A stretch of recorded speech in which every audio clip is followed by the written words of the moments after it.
வணக்கம்ப்பா. இன்றைக்கி நம்ம வீட்டில் பருப்பு வடை. அதுக்கு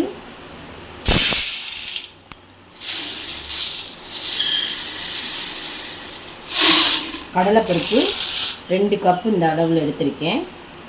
இதை நம்ம தண்ணி ஊற்றி 3 கழுவு கழுவிட்டு 2 மணி நேரம் ஊற வைக்கிறோம். நல்லா 3 கழுவு கழுவிட்டு அப்புறம் நல்ல தண்ணி ஊற்றி ஒரு 2 மணி நேரம் ஊறினா போதும். இப்போ பருப்பு நல்லா 4 தடவை கழுவியாச்சுப்பா. 2 மணி நேரம் ஊறின பருப்பு. இப்போ நம்ம மிக்ஸி சாரில் போட்டு தண்ணி ஒரு சொட்டு கூட இருக்கக்கூடாது, நல்லா வடிகட்டி இங்கே பாருங்கள் இந்த பதத்துக்கு எடுத்துக்கிறணும். மிக்ஸி சாரில் சோம்பு 1 ஸ்பூன் போடுங்க, சின்ன சீரகம் 1/4 ஸ்பூனு பாருங்கப்பா. பாருங்க போதும்ப்பா, இந்த பதத்துக்கு இருந்தால் போதும். பாருங்கள், இப்படி இருந்தால் தான் பருப்பு பிடிக்க நல்லாயிருக்கும்.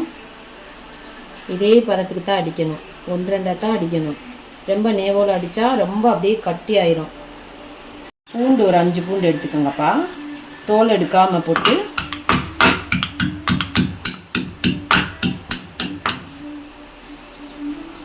சும்மா ரொம்ப நேவோடு இது பண்ணாமல் இன்னி கொஞ்சம் கூட தட்டிக்கலாம். போதும், இந்த பதத்துக்கு தட்டி போடுங்க. பருப்பு கூட ஒரு கொஞ்சமாக இஞ்சிப்பா, இதையும் 1-2 தட்டிக்கலாம்.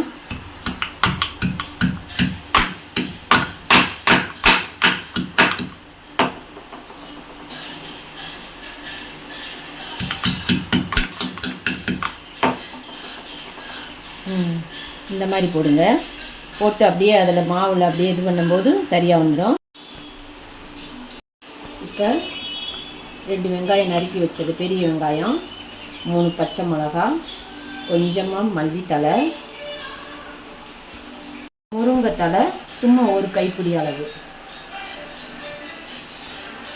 கருவேப்பிலை ஒரு கைப்பிடி, ஒரு 2 கொத்து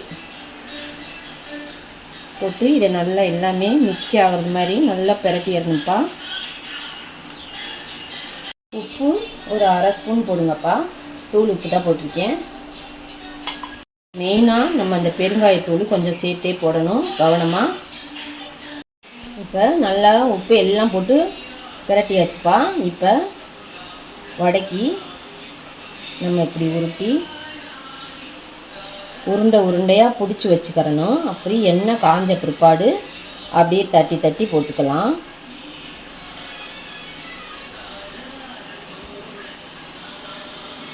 அப்படி உருண்டை பிடிச்சி வச்சுக்கலாம்.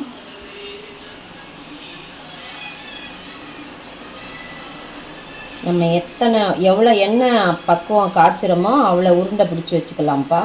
டக்கு டக்குன்னு எடுத்து அப்படியே உள்ளாங்கையில் வச்சு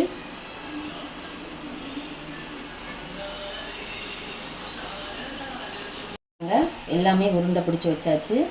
நம்ம இந்த உருண்டையை எடுத்து இப்படி உள்ளங்கையில் வச்சு இப்படி அமுக்கி பாருங்கள், இந்த இதுக்கு வந்தாவே போதும். அப்படியே எடுத்து எண்ணெய் காஞ்சிருச்சு, ஒரு ஓரமாக போட்டு விட்டுலாம்.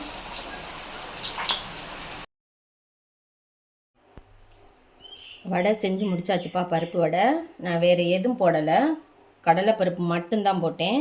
நல்லா பாருங்கள், நல்லா மொறுன்னு சாஃப்டாக இருக்குது. இது மாதிரி உங்கள் வீட்டில் நீங்கள் செஞ்சு பார்த்துட்டு கமெண்ட் பண்ணுங்கள், ஷேர் பண்ணுங்கள், லைக் பண்ணுங்கள்.